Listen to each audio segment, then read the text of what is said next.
ये कहानी मेरठ शहर की उस खौफनाक घटना पर आधारित है जिसने सबको झकझोर कर रख दिया।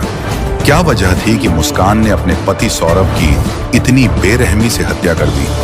होली से पहले का वो मनहूस दिन। सौरभ 2 साल पहले अपने दोस्त के साथ लंदन चला गया था। वहां एक मॉल की बेकरी शॉप में नौकरी करने लगा। घर से दूर होने के बावजूद वह वीडियो कॉल्स के जरिए अपनी पत्नी मुस्कान और बेटी पीहू से जुड़ा रहता।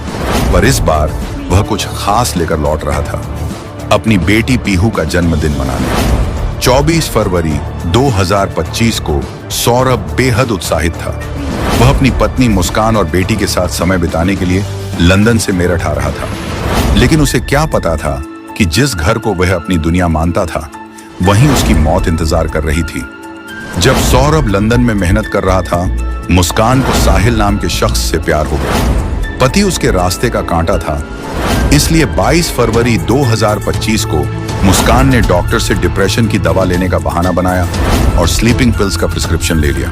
लेकिन इतनी दवाइयां डॉक्टर नहीं देता, इसलिए उसने इंटरनेट पर और स्लीपिंग पिल्स के नाम ढूंढकर नकली पर्चा तैयार किया और मेडिकल स्टोर से स्लीपिंग पिल्स खरीद लिया।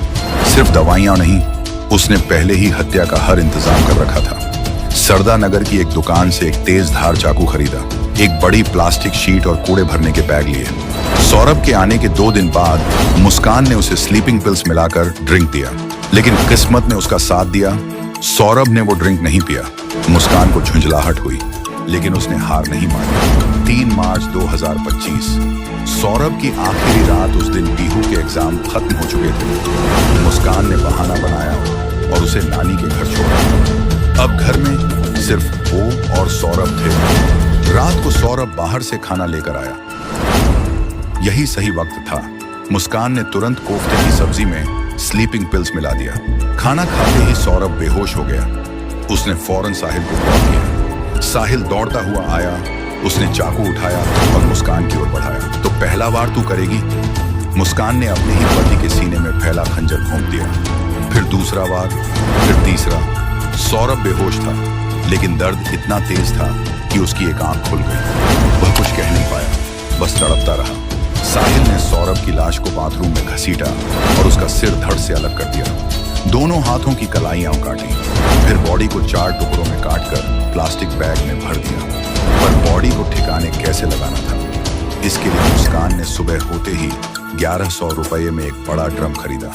गेहूं भरने के बहाने इसके बाद सीमेंट की बोरी लेने भी खुद ही गई। और इसके बाद समीर ने सीमेंट का घोल बनाया और उसमें सौरभ के शरीर के टुकड़े मिला दिए। दोपहर तक लाश का कोई नाम और निशान नहीं था। अगले दिन मुस्कान ने होम डिलीवरी से 10 किलो ब्लीच मंगाया और घर की अच्छे से सफाई कर दी। अब ना कोई खून के धब्बे थे, ना कोई सुराग, लेकिन जुर्म छुपता नहीं। 7 मार्च को सौरभ की मां ने पुलिस में गुमशुदगी की रिपोर्ट दर्ज कराई।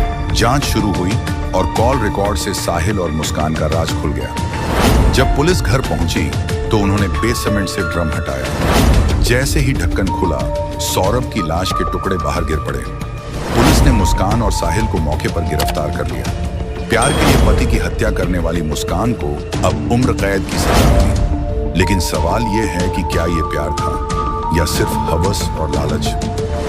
अगर ऐसी और सच्ची क्राइम स्टोरीज देखना चाहते हैं तो चैनल को सब्सक्राइब करें, वीडियो को लाइक और कमेंट करना ना भूलें। मिलते हैं अगली खौफनाक कहानी के साथ। तब तक सुरक्षित रहें।